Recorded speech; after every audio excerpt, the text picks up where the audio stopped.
Can they live? You tell me. As long as you can't arouse her emotionally, you can't start chaos, you can't plan something, yes, damn yeah. She will find another man who can arouse her emotionally. Because obsession is not affection, but obsession, it's a coping mechanism, but it's not attraction. Because emotionally, when it's too much, she taps into her coping mechanism. But now it is a consistent pattern, and she's used to those emotions, and now there is not even affection.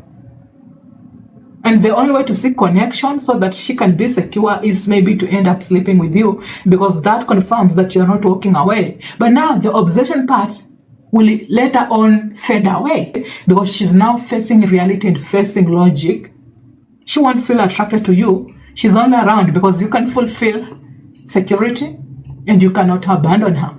But she doesn't genuinely love you, and there is no connection on a human-to-human level. All she's causing is pain, mentally, psychologically, and emotionally. But you think you can have a serious relationship with her? Damn yeah, you can. As long as you're willing to chop off your hands and have a relationship with that lady. Do it. It's your choice. Yeah.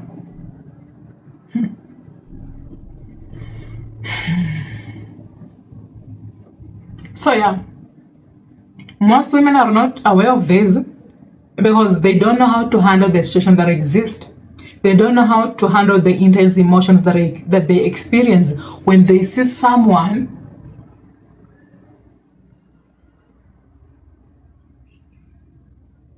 who articulates some characters that might tap into their past traumas or their past experiences, because that is how a humankind's brain behave, and sees things. A humankind's brain is always tapping into the past. Like, we analyze things by our past experiences to the present due to the future, but there is no future. Future is the now, and the now is never now. The now is experienced by the past. We can't just label these as something we don't know of, as long as we have ever seen something that resembles these.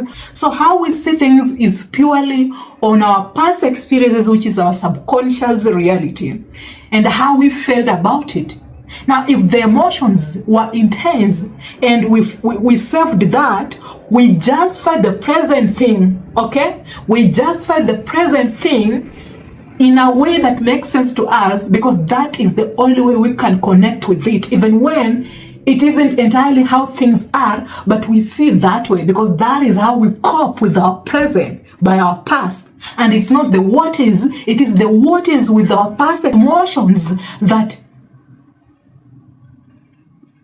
it amplifies in us, because we perceive it that way through our past experiences. Yeah. Can it be healthy? No. Can she change? Yes, if she sees a therapist. And here's the thing, even if she sees a therapist, you have to agree that you've been living with someone or you've been dating someone for 5 years, or maybe you've been living together for 5 years. You have a coping mechanism. So, even if she sees a therapist, when she comes back, you must also get rid of your coping mechanism so that you can be in your nature self.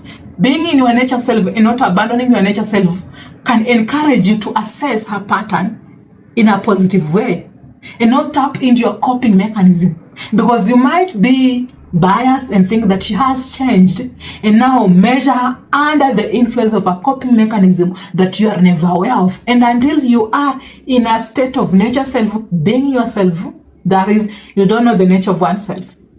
The nature of oneself is a nature that exists. No judgment, no space between you and Hannah, but the what is. If you can measure her what is without judgment, that is not abandoning yourself. You are in the state of the nature self. And the only way you will be willing to walk away from Hannah is when she's lashing out. You can hear it out loud, or when she's acting in a way that shows she's abusive. You can see it. It's more on a logical state, and it's something you can tell and see. But if you can only judge, okay, the judgment alone, You feel something and you judge it by the past experiences. That is not the what is, but is a measurement between you and Hannah, and you're creating space between you and Hannah. So the judgment is not supposed to be psychological. The judgment has to be on a pure logic.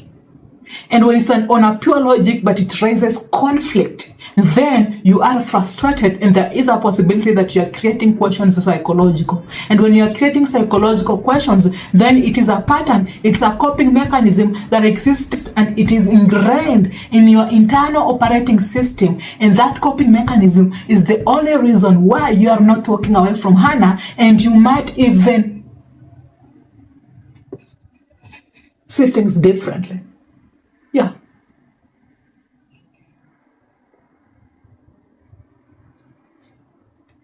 Yeah, so I hope that made some sense and you will learn something. Is it healthy? No. Is she aware? You tell me. The thing is, she might be aware, but she chooses to cope because she feels safe. But being aware isn't that deep. Feeling safe when she copes with that character around you is the only safe thing, is what she will choose. Will she burn the house to feel safe? She will. Damn yeah. Do you want to build a relationship with someone who causes more harm? You tell me, Isaac. Are you willing to build a relationship with women who cause chaos and drama because it's the only way they can cope in that marriage? You tell me again, Isaac. Is it healthy? No. Is it a flaw? No.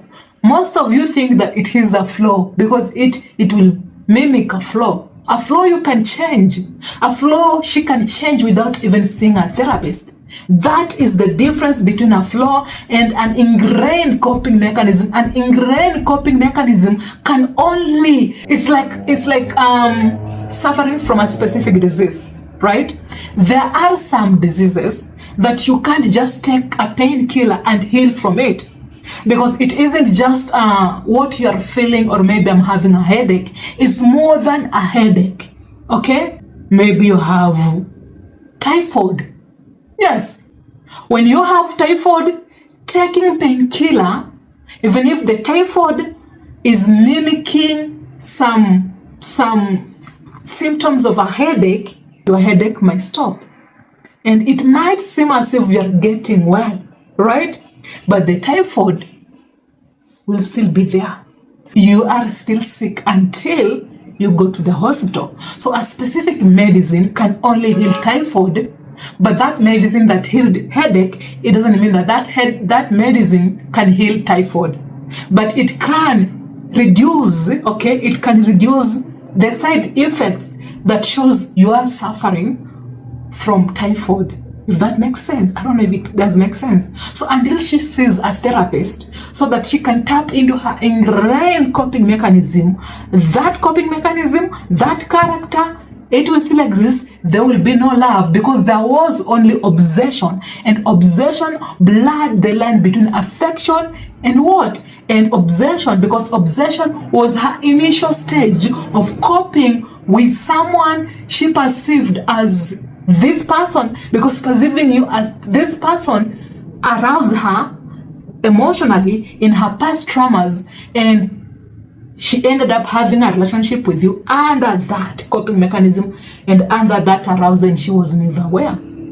Or something happened and then she tapped again into a coping mechanism, okay? Maybe something happened in her past and then she did the same thing with you, and now doing the same thing with you, she accessed her coping mechanism because she never felt safe before. So I don't care, Isaac.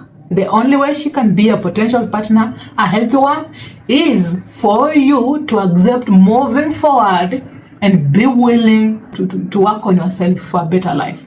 Because now holding on to her, staying in a relationship with her, it's not the pathway forward.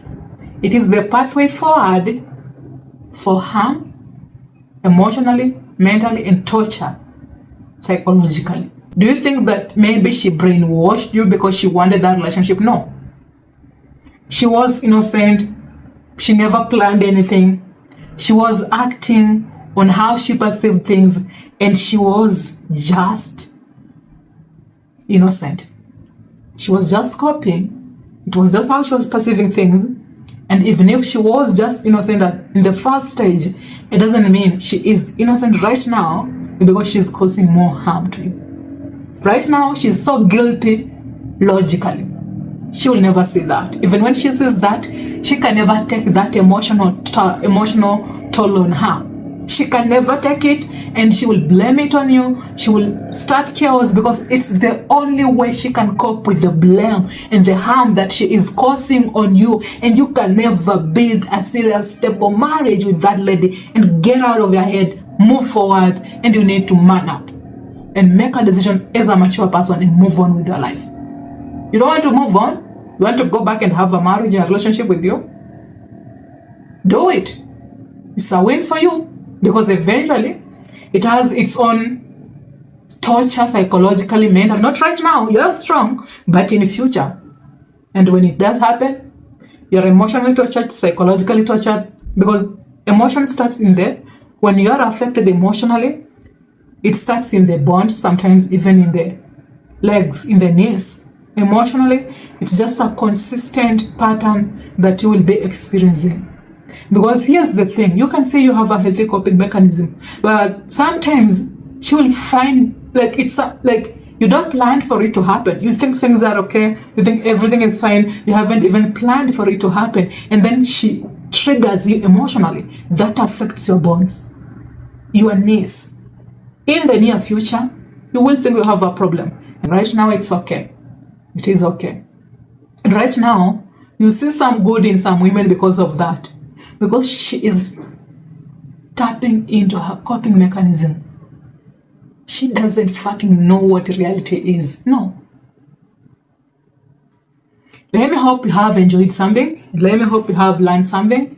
And until next time, be safe, take care, and let's have peace.